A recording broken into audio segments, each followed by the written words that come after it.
आज बुआ कितने सालों बाद अपने मायके आ रही थी और उसकी भाभी बरबर किए जा रही थी कि शादी कर दी है फिर भी चैन नहीं है। पता नहीं हमारा पीछा कब छोड़ेगी। शादी में इतना खर्चा तो किया ही था। जब निशा की माँ ने अपनी बहू, अपनी बेटी और अपनी नंद के बीच भेदभाव किया तो निशा ने अपनी माँ को ऐसा सबक सिखाया कि उनके पैरों तले ज़मीन खिसक गई। वो माँ अपने घर के कामों की जिम्मेदारियां को खटना नहीं कहते, और अगर तुम अपनी बेटी के लिए ऐसा ही सोच रही हो तो फिर एक बार ये भी सोचो कि भाभी भी इस घर के लिए तुम्हारे हिसाब से खट ही रही है। तुम्हारे मन में भाभी के लिए कभी हमदर्दी क्यों नहीं जागती। इस बार मायके आई हुई निशा अपनी बहुत खुश और उत्साह से भरी हुई थी। राखी पर तो वह लगभग हर साल मायके आती है और भाई दूज पर अपनी नंदों को अपने घर बुलाती है। इस तरह वो भी खुश, उसके पति और नंदे भी खुश। और इस बार तो लता बुआ भी आ रही है राखी पर। तो सोने ने सुहागा, कितने बरस हो गए बुआ से मिले। बचपन में कितना खेली है वो बुआ की गोद में, माँ की तरह ही। बुआ ने उसे संभाला था। वो 10 बरस की थी जब बुआ की शादी हो गई थी। कितना रोई थी। तब निशा तबीयत खराब कर ली थी। उसने अपनी बुआ मायके कम ही आती थी। एक तो वो वैसे ही मायका माँ से होता है, और दादी तो निशा के जन्म के कुछ वर्ष बाद चल बसी थी। दादाजी तो और भी पहले चले गए थे। विवाह होते ही माँ पर एक मानसिक दबाव हमेशा ही बना रहा था कि बुआ के विवाह की जिम्मेदारियां एक अनचाहे बोझ की तरह उन्हें ही उठानी है। जैसे तैसे उन्हें पढ़ा लिखा कर उनका विवाह करके मानो माँ ने चैन की सांस ली और पल्ला झटक लिया। कभी राखी भाई दूज पर उन्हें बुलाने की बात भी नहीं उठाने देती। घर में भैया के विवाह पर बुआ आई थी कुछ ही दिनों के लिए बस, लेकिन निशा को हर छुट्टियों में बुआ बहुत आग्रह से अपने घर बुलाती और अब उतने ही प्यार से रखती। उनके स्वयं के बच्चे हो जाने के बाद भी निशा के प्रति उनके प्यार में किंचित मात्र फर्क नहीं आया था। निशा जब समझदार हुई तब से उसे माँ का व्यवहार कचोटने लगा। बुआ का क्या कभी मन नहीं करता होगा मायके अपने जन्म स्थान पर आने का, अपने बच्चों को मामा के घर भेजने का। ससुराल में जब सब उनसे मायके जाने के बारे में पूछते होंगे तब कैसा लगता होगा बुआ को। इसीलिए उसने इस बार पिताजी पर बहुत दबाव बनाया और खुद भी माँ से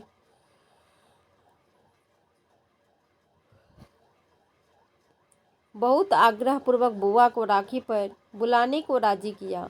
माँ को पता नहीं क्यों हर बार इस बात का डर लगा रहता कि बुआ को बुलाया तो उन्हें लेना देना पड़ेगा। पहले ही उनके ब्याह का खर्च माँ को ही करना पड़ा है और अब तीज त्योहार पर भी खर्चा। निशा को माँ की छुट्टी सोच और मानसिकता पर दुख होता, लेकिन कुछ बोल नहीं पाती। माँ कैसे रिश्ता को पैसे में तोल पाती है, वो भी एक बेटी के उसके मायके के साथ। रिश्ते को बुआ के आने में अभी एक दिन बाकी था। निशा ने भाभी को रसोई घर में खाना और मिठाइयाँ बनवाने में पूरी मदद की ताकि भाभी पर काम का अतिरिक्त बोझ न पड़े, और उनके साथ निशा समय भी व्यतीत कर ले। दोनों हंसी मजाक और बातें कर रही थी। माँ हर थोड़ी देर बाद किसी न किसी बहाने से उसे आवाज़ देकर बुला रही थी। निशा समझ गई कि माँ नहीं चाहती है कि वह रसोई में भाभी की मदद करे। निशा दुखी हो गई माँ की सोच पर। माँ की मंशा समझ कर भाभी का भी मुंह उतर गया, पर निशा ने माँ की बात पर कोई ध्यान नहीं दिया और वो भाभी के साथ काम करवाती रही। दोपहर में खाने वगैरह से फुर्सत पाकर निशा फिर आराम से माँ के पास बैठी। तुझे क्या ज़रूरत है खटने की, 2 दिन के लिए ही तो आई है, इसी तरह कर लेती काम। माँ ने छूटते ही डांट लगाई। तो क्या हुआ माँ, दोनों ने मिलकर किया तो काम भी जल्दी निपट गया। थोड़ा आराम भाभी भी कर लेगी, इसी बहाने नंद भाभी थोड़ी गपशप भी कर लेती है। निशा बोली, अरे तुझे तेरे घर में तो खटना ही पड़ता है और यहाँ भी माँ माँ आगे कुछ बोलती, इससे पहले ही निशा बोल पड़ी। ओ माँ, अपने घर के कामों की जिम्मेदारियों को खटना नहीं कहते। और अगर तुम अपनी ही बेटी के लिए ऐसी सोच रखती हो तो फिर एक बार ये भी सोचो कि भाभी इस घर के लिए तुम्हारे हिसाब से खट ही रही है। तुम्हारे मन में भी भाभी के लिए कभी हमदर्दी क्यों नहीं जागती? तुम्हें कभी उनके लिए यह क्यों नहीं लगता कि वह बेचारी भी खट रही है इस घर में? बेटियां काम करे तो माँ लगता है कि बेचारी खट रही है, लेकिन बहू कितना भी काम करे तो सास को वह हमेशा फुर्सत में ही बैठी लगती है। कहेगी यह तो उसका काम ही है। औरतों में बटी इस सास और माँ के अलग अलग होने के कारण ही रिश्ते तनावपूर्वक हो जाते हैं। जिस दिन औरत निष्पक्ष रूप से सिर्फ स्त्री होकर स्त्री को देखेगी, उस दिन दुनिया की सारी बहुएं, बेटियां, भाभियां और नंदे सुखी हो जाएगी। माँ अवाक होकर सुनती रह गई। उन्हें निशा से ऐसे प्रत्युत्तर की कतई आशा नहीं थी। उस समय उन्होंने चुप रहना ही उचित समझा। शाम को भी घर के काम निपटाने में निशा ने भाभी की मदद की और फिर उन्हें साथ लेकर बाजार चली गई। उसने बहुत ही सुंदर राखी भैया के लिए खरीदी। उन राखियों को दिखाकर अनायास ही उसे अपने बचपन की याद आ गई। उसे राखी का त्योहार बचपन से ही विशेष प्रिय रहा। छोटी सी थी जब पिताजी की गोद में चढ़कर राखी खरीदने बाजार जाती थी और ढेर सारी दुकानें ढूंढकर एक बहुत बड़ी सी रंग बिरंगी फूल पत्तियों वाली राखी खरीदती थी। अपना सारा प्यार वह राखी के आकार के साथ भैया की कलाई पर बांध देना चाहती थी। तब यही लगता था कि जितनी बड़ी राखी होगी, भैया को लगेगा कि निशा उनसे उतना ही अधिक प्यार करती है। तभी निशा बाजार से सबसे बड़ी राखी छांट कर लाती थी और भैया था कि इतनी बड़ी राखी को देखकर मुंह बिचकाता, ये क्या उठा लाई है? मेरे सारे दोस्त फिर शाम को मुझ पर हंसते हैं। कोई छोटी सी राखी नहीं मिली इसे? तब माँ बहुत समझाया बुझाया उसे शांत करती, अरे अभी छोटी है, इसीलिए थोड़ी समझदार हो जाएगी तब थोड़े ही इतनी बड़ी राखी बांधेगी। निशा को अभी याद है सपंज के फूलों की परतों पर रंग बिरंगी पत्तियां और चमकीले सितारे लगे वो 5 रुपये वाली राखियां, कितना स्नेह भरा होता था। उनमें दूसरे दिन निशा भैया के नहाने से पहले वो राखी उनकी कलाइयों से उतरवा लेती थी और फिर वह राखी उसके निजी खजाने में जमा हो जाती। साल भर तक वह उसे संभाल कर रखती, कभी अपनी कलाई पर बांधकर खुश होती तो कभी माथे पर रखकर अपने रूप पर खुद ही रिझ जाती, मानो कहीं की महारानी हो। प्यार के रेशमी धागों में बांधता लिपटता बचपन फिर साया पेन की ओर बढ़ चला। भैया उसकी राखी पूरे साल अपने हाथ पर बांधे रखता, तो अब राखी का सुंदरता की जगह उसकी मजबूरी प्रमुख हो गई। लेकिन रिश्ते वैसे ही सुंदर बने रहे जैसे वो बचपन की राखी सुंदर हुआ करती थी। भाभी के आने के बाद राखी मजबूता का एक धागा और सुंदरता का एक नग जुड़ गया। फिर निशा अपनी यादों से बाहर आई और सबके लिए ढेर सारे उपहार खरीद लाई। माँ, बुआ, भाभी के लिए साड़ियाँ, पापा और भैया के लिए कुर्ता पैजामा, रिंकी ऋषि के लिए कपड़े, खिलौने, मिठाइयाँ। पिताजी और भाई भाभी पास ही थे, इसीलिए माँ उस समय तो कुछ नहीं बोली, लेकिन निशा माँ के चेहरे के भाव देखकर समझ गई कि उनको बुआ के लिए भी सामान कीमती साड़ी लाना अच्छा नहीं लगा है। लेकिन निशा इस बार कुछ ठान कर ही मायके आई थी। 3 साल हो गए उसकी शादी को। वह हक से अपने मायके आती है तो बुआ क्यों नहीं? निशा आई थी तो पिताजी बाहर तख्त पर सो जाते थे और निशा कमरे में माँ के साथ। रात के खाने पीने से निपटाने थोड़ी देर सबने बैठकर बातें की, फिर सब सोने चले गए। माँ और निशा भी अपने कमरे में आ गई। आते ही माँ ने अंदर से कुंडी लगा दी। फिर उन्होंने अपना लॉकर खोला और एक बड़ी सी थाली निकालकर पलंग पर बैठ गई। थैली खोलकर माँ ने उसमें से कई छोटे बड़े डिब्बियाँ निकाली। निशा को पता था कि इसमें माँ का सारा सोने चांदी का सामान रखा था। माँ ने 2 जराव कंगन बाहर निकाले। निशा पहचान गई या उसकी दादी के कंगन थे। दोनों कंगन मिलाकर कम से कम 15 तोले के होंगे। मैं चाहता हूँ कि अब ये कंगन तू रख ले। माँ ने निशा के हाथों में कंगन थमाते हुए कहा, इससे पहले कि कोई और इन्हें झपट ले। मगर क्यों माँ, ये कंगन तो दादी के हैं ना। निशा चौंक कर बोली, मगर तब तक माँ थैली में दूसरी चीज़ें ढूंढने लगी और साथ ही माँ का बरबराना भी शुरू हो गया। ब्याह करने के बाद भी चैन नहीं है। उम्र भर इनके तीज त्योहार पर भी घर भरते रहो। ब्याह कर दिया है भाई। भाई ने तब भी पिंड नहीं छूटा। अब भी मुक्ति नहीं है हमें। माँ बाबूजी खुद तो चले गए, लेकिन हमें बांध दिया इस जंजाल में। घर पर बुलाकर इनकी खातिरदारी भी करो और विदा करते समय इनकी खातिर लुटा भी जाओ।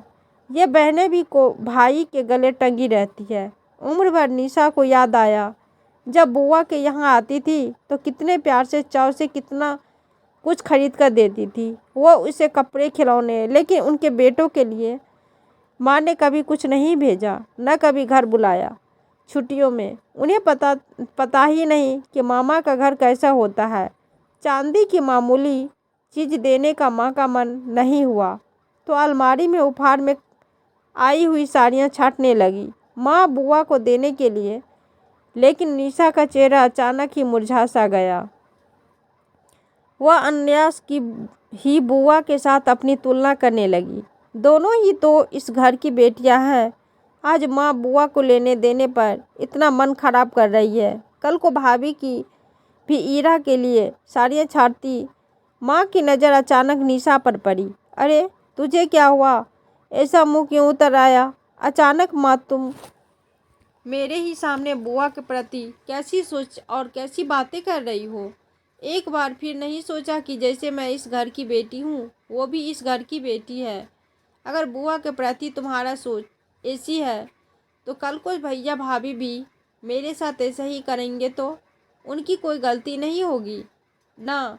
क्योंकि यदि तुम बुआ को कोसती हो तो भाभी को भी तो पूरा हक है मेरे आने को कोसने का, मायके नहीं बुलाने का। निशा का गला भर आया, आंखें डबडबा आई। अब तो मुझे भी यहाँ आने के लिए सोचना पड़ेगा। माँ हाथ में साड़ी थामे सन सी बैठी रह गई। ये तो उन्होंने सोचा ही नहीं कि उनकी अपनी भी बेटी यह बात खुद पर लेकर दुखी हो जाएगी। तुम शुरू से ही बुआ के प्रति जैसे व्यवहार कर रही हो, भविष्य में भाभी के मन में भी मेरे प्रति वैसा ही व्यवहार करने का बीज बो रही हो। क्योंकि वो देख रही है कि इस घर में नंद का सम्मान और प्रेम कितना और कैसा होता है। निशा हाथ के कंगनों की तरफ देखते हुए बोली, ये दादी के पुश्तैनी कंगन है। वो चाहती तो तुम्हारी तरह ही चुपचाप बुआ को दे सकती थी, लेकिन उन्होंने घर की बहू पर भरोसा किया और तुम्हारा मान रखा। भाई बहन का रिश्ता तो वैसे ही रेशम की तरह नाजुक होता है और माँ बांधने के लिए उसमें पहले ही गांठ लगानी पड़ती है। तो जिस रिश्ते में पहले ही गांठ लगी हो तो उसमें और खिंचाव क्यों पैदा करना। ये कंगन भाभी ने तुम्हारे पास देखे हुए हैं। कल को उन्होंने इसके बारे में पूछा तो क्या जवाब दोगी? मायका माँ से होता है और उसके बाद भाई भाभी से। अपने व्यवहार की वजह से मेरा मायका मत छुड़ाओ। माँ मैं इस घर का इतिहास दोहराना नहीं चाहती। बुआ को सम्मान दो, तभी तुम्हारी बहू मुझे सम्मान देना सीखेगी। जब बुआ के बच्चों को प्रेम से अपने घर रहने के लिए बुलाओगी, तभी भविष्य में इस घर में मेरे बच्चे भी अधिकार से आकर रह पाएंगे। भगवान के लिए एक ही घर की दो बेटियों के लिए अलग अलग व्यवहार मत करो। निशा ने कंगन वापस माँ के हाथों में थमा दिए। आज दूसरे दिन सुबह सवेरे ही बुआ आ गई। सालों बाद अपना घर देखने की खुशी उनके चेहरे पर सहज दिख रही थी। कितना कुछ लेकर आई थी सबके लिए, एक से एक महंगी वस्तुएं, और उन सबसे ऊपर सबके लिए अनमोल अपार स्नेह। पिताजी भी कितने खुश लग रहे थे। नहा धोकर पिताजी और भैया राखी बंधवाने बैठे। राखी बंधवाने के बाद भैया ने निशा के सर पर स्नेह से हाथ फेरकर उपहार दिया। पिताजी सकुचाए से खड़े रहे। तभी माँ ने एक कीमती साड़ी पिताजी को दी, बुआ को देने के लिए। फिर माँ ने दादी के जराव कंगन में से एक एक कंगन बुआ और भाभी को दिए। ये माँ जी के कंगन है, इन पर अब दोनों का हक है। ये माँ जी के आशीर्वाद स्वरूप उनके बेटे और बेटी दोनों के वंश में रहेंगे। बुआ की आंखें इस स्नेह से भीग गई। माँ ने उन्हें गले लगा लिया। निशा ने ईश्वर को प्रणाम किया कि ये रेशमी रिश्ते अब प्यार की गांठ में बंधकर हमेशा मजबूत रहेंगे। आज एक बेटी की पीहर और पीहर में एक माँ का प्यार मिला था।